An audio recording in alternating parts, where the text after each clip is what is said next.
títulos de Mundial, 2 títulos de MSI, 2 medalhas nos Jogos Asiáticos e 10 títulos somados da LCK. Quando a gente tá falando de jogador de League of Legends, não tem como a gente falar de outro jogador senão ele, Faker.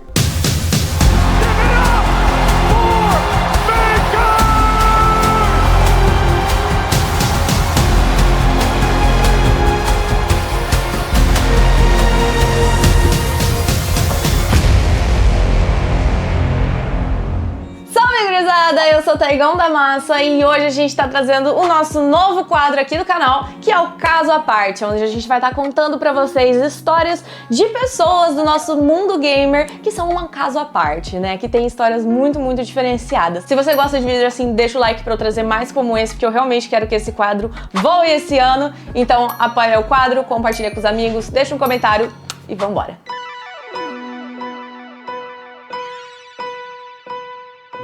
Lee San-hyo nasceu no dia 7 de maio de 1996. Criado pelo pai e seus avós, o Faker e seu irmão tiveram uma criação considerada simples.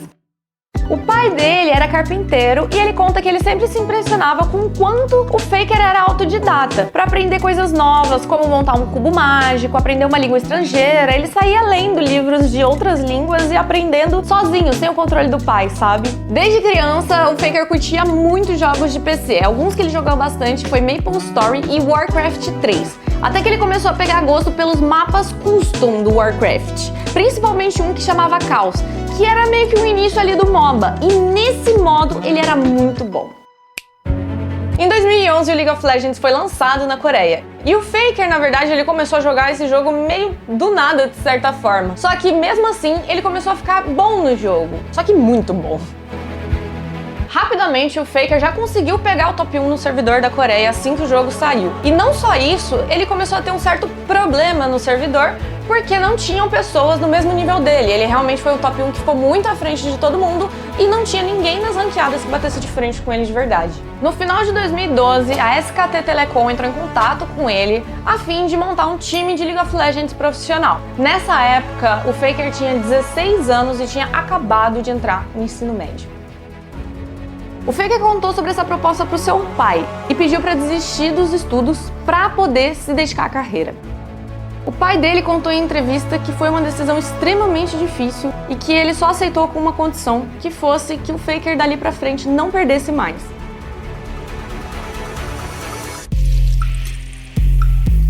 O primeiro time profissional de League of Legends do Faker foi o time 2 da SKT em 2013. Que contava com os jogadores Bang, Peagle e os mais experientes Impact e Pumandu.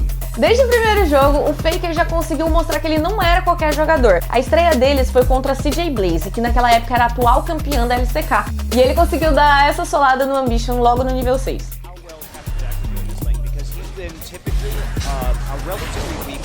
Whoa, Ambition! What, Faker? Just executes Ambition in that mid lane. A partir daí, a line da SKT ganhava praticamente tudo. Eles ficaram em terceiro lugar no primeiro split de 2013 e logo no segundo split eles já ganharam e foi invicto, basicamente. O que levou eles direto para a final regional, onde eles iam disputar quem representaria a LCK no Mundial de 2013. E o Faker seguia sendo destaque. Na sua temporada de estreia, os outros jogadores já começaram a dizer que ele poderia ser o melhor mid laner do mundo. E as plays que o Faker fazia, quando você olha hoje em dia, podem parecer não muito mirabolantes assim, mas para aquela época, para aquele tempo do LoL, onde não tinha se descoberto tantas jogadas e estratégias assim, você conseguia ver que o Faker, ele via o que outras pessoas não estavam vendo no jogo. Ele jogava um League of Legends realmente diferente, o que inspirou muito as outras pessoas a seguir os passos dele.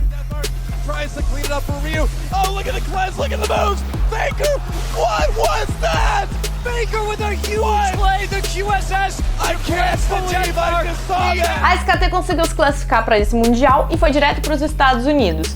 E essa final do Mundial de 2013 foi muito especial. Quem chegou agora no LoL talvez não tenha muita noção da proporção. Só que em 2013, a final lá em Los Angeles foi só no Staples Center, que é o estádio que cedia, por exemplo, a NBA e outros eventos enormes. E com 17 aninhos, este foi o primeiro Mundial que o Faker ganhou. With the Summoners Cup, you guys have been absolutely dominant. It's amazing, guys. Here's the Summoners Cup. Let's give it up for SK.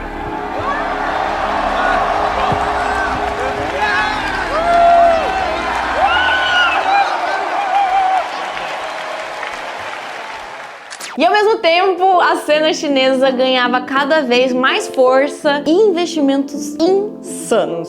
E foi aí que rolou o que a comunidade chamou de Korean Exodus. Basicamente, times chineses começaram a dar propostas exuberantes para os melhores jogadores da Coreia, fazendo eles se interessarem a migrar para a cena chinesa. E nessa brincadeira foram vários nomes relevantes, como por exemplo, Daft, Pawn, Acorn, Dade, Mystic, enfim, vários mesmo foram jogar na LPL, inclusive o Faker também recebeu proposta, mas ele recusou e seguiu na LCK como sempre. Acontece que nessa época os esportes começaram a ficar com um público maior do que alguns esportes tradicionais, o que fez o Faker começar a ficar muito famoso mesmo. Ele começou a furar a bolha, fazer campanhas comerciais e, inclusive, lá na Coreia, o Faker é uma celebridade mesmo, tipo, intocável.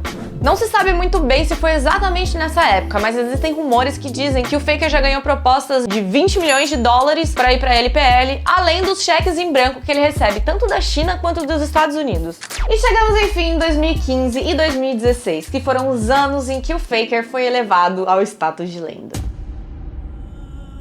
No início da Season 5, a mid lane da SKT estava sendo dividida entre o Faker e o EasyRoom. Pois é, o Faker já teve que dividir a posição. Inclusive, os fãs eram muito contra, mas como essa estratégia estava dando certo pra ele, eles mantiveram, eles ganharam a LCK dessa forma e foram classificados para o primeiro MSI da história. Mas, lembra que eu falei do êxodo coreano? Foi nesse momento que a LCK deixou de ser absolutamente vitoriosa a nível mundial e começou a ter outros times que de fato batem de frente contra ela. Nesse MSI foi o que rolou aquela série onde a Fnatic conseguiu tirar 2 jogos da SKT, o que foi uma grande conquista para o Ocidente.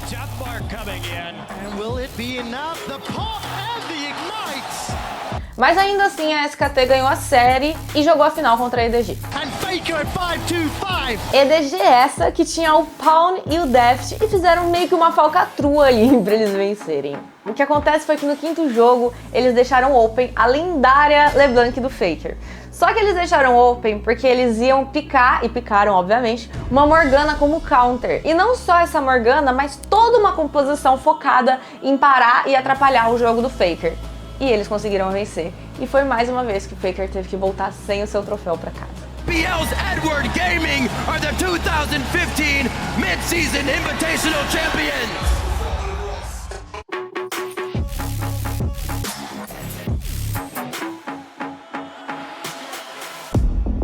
E é aí que começa a melhor fase do melhor jogador da história. Voltando pra LCK, eles tiveram 17 vitórias só na fase regular. Cacetaram a KT em 3-0 e ainda fizeram uma campanha invicta no Mundial. Nesse campeonato, a SKT perdeu literalmente um jogo, que foi o 1 do 3-1 contra a Cool Tigers na grande final em Berlim. Cool Tigers are falling. SKT will be your first ever two-time world champions. Faker finalmente levantava o seu segundo troféu. Aqui a era da SKT tinha sido iniciada. Vitória no Mundial de 2015, vitória no IEM de 2016, vitória na LCK e vitória, consequentemente, no MSI de 2016. E por fim, vitória no Mundial de 2017. E com isso, o Faker foi o primeiro tricampeão mundial.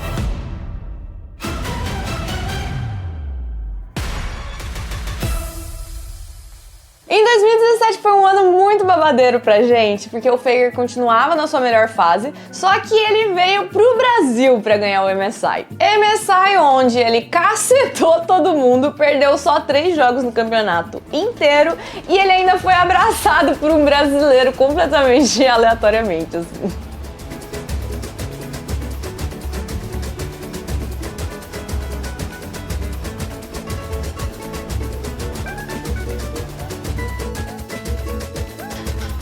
Depois de um bootcamp no Brasil, a LCK foi um pouco complicada. Eles chegaram na final, mas não conseguiram ganhar. Ainda assim, eles se classificaram para o Mundial. E esse Mundial era de extrema importância para o Faker, porque ia definir se isso ia colocar ele no patamar de tetracampeão mundial ou se seria o fim da melhor fase da sua carreira. E na final contra o Samsung Galaxy, a era SKT foi encerrada com um sonoro 3-0.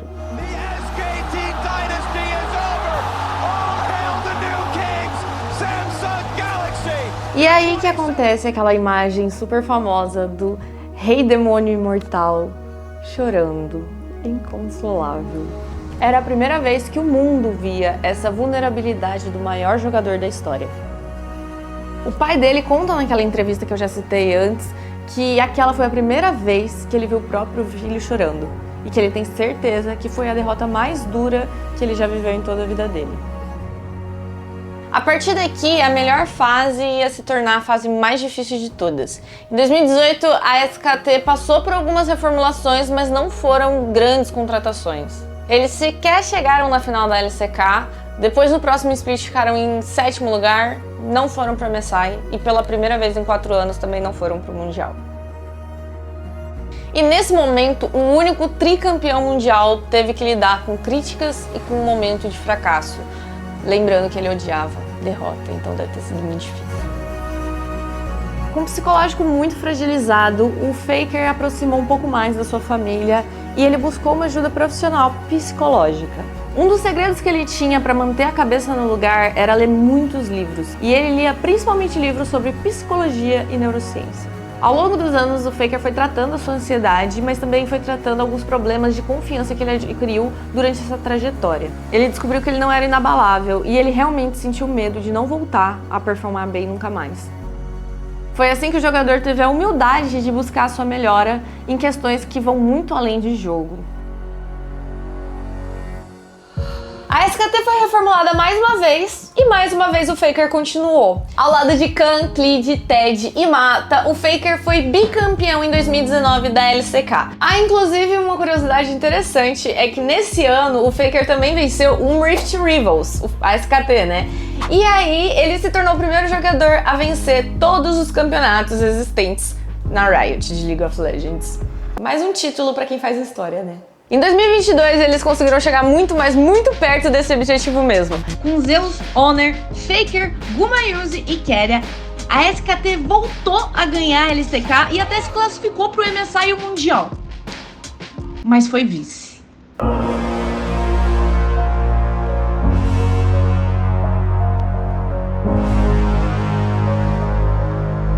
E o grind continuava até que chegou 2023. O time de 2022 foi mantido com a adição agora do Bang, só que agora ele entra em comissão técnica. Para consagrar essa boa fase, eles disputam nos Jogos Asiáticos, que é um tipo de competição olímpica onde LoL faz parte dos esportes. Mó massa. Ele conseguiu trazer essa vitória para o país e pelo prestígio esportivo, ele foi isento do serviço obrigatório militar do país. No primeiro split da LCK, durante a fase de grupos, a SKT foi líder em pontuações. Só que não foi a mesma coisa no desenrolar e eles acabaram sendo vice-campeões esse ano. Depois, eles jogaram mais uma vez a LCK, foram vice mais uma vez, só que dessa vez eles ainda assim garantiram a vaga do Mundial. Faker disputou o Mundial de League of Legends lá no Staples Center quando esse campeonato ainda era um sonho dos criadores da Riot e voltou a disputar ele em um estádio no seu próprio país, sendo um dos campeonatos mais consagrados do mundo.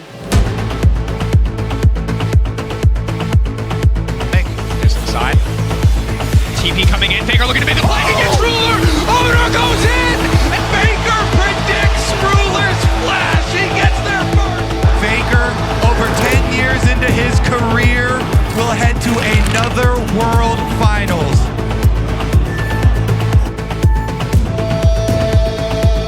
It's heartbreaking as now they take a magical journey over Zeus. He likes this one though, 1 versus 3. He's absorbing so much, the Emperor's Divide. In comes him, but he's still alive. What's going on? Faker Tiny's up the burst. Everyone's just exploding. As Weiwei trying to get something done, but it does not matter. T1 are too strong. 4 times T1 has lost. lost in a Bane 5. 4 times they've been knocked down, and 4 times they have got back up for this moment. It was 7 years since their loss, a decade since their first. The SKT legacy has been reignited. T1 will be your 2023 World Champions. Faker foi o primeiro ídolo do League coreano, o primeiro a ficar milionário jogando League of Legends profissional e o primeiro a ser conhecido e respeitado tanto nessa cena, quanto no seu país, quanto no mundo inteiro. Ele também foi o primeiro jogador de LoL a estrear em comerciais, a ter um prédio gigantesco com seu nome e a trazer uma medalha dos Jogos Asiáticos para o seu país. Meu Deus, fiquei até nervosa, é que é de ouro.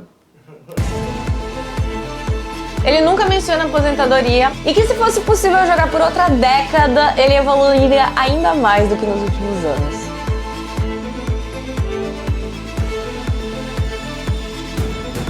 E após tudo isso, tudo que o menino Faker quer é ganhar.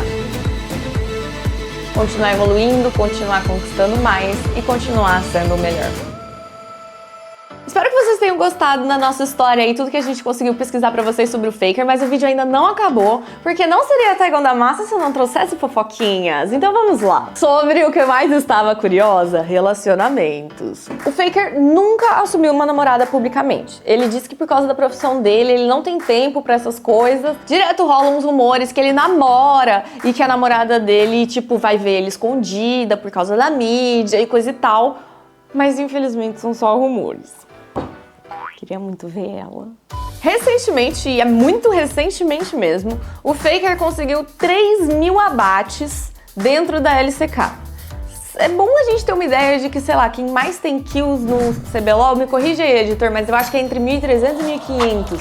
E ele já tá com 3.000 abates. Meu Deus, é muita coisa. O Faker é fã de K-pop, eu amei essa. Eu sei que o Keria é muito também, mas do Faker eu não sabia. Ele já participou de um programa de variedades na Coreia, ao lado de Sugi e Joy do Red Velvet, onde ele contou que é muito fã do girl group. Ah, ele gosta de Red Velvet.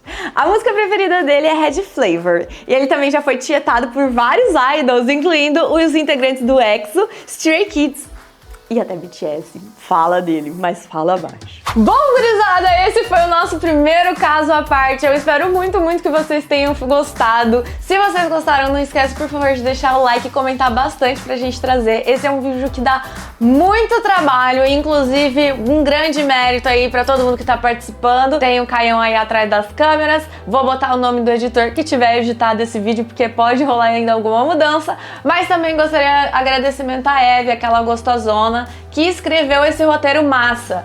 Pós-produção por fulano, créditos pipipipopopó. Digam o que acharam, sigam o canal e um beijo!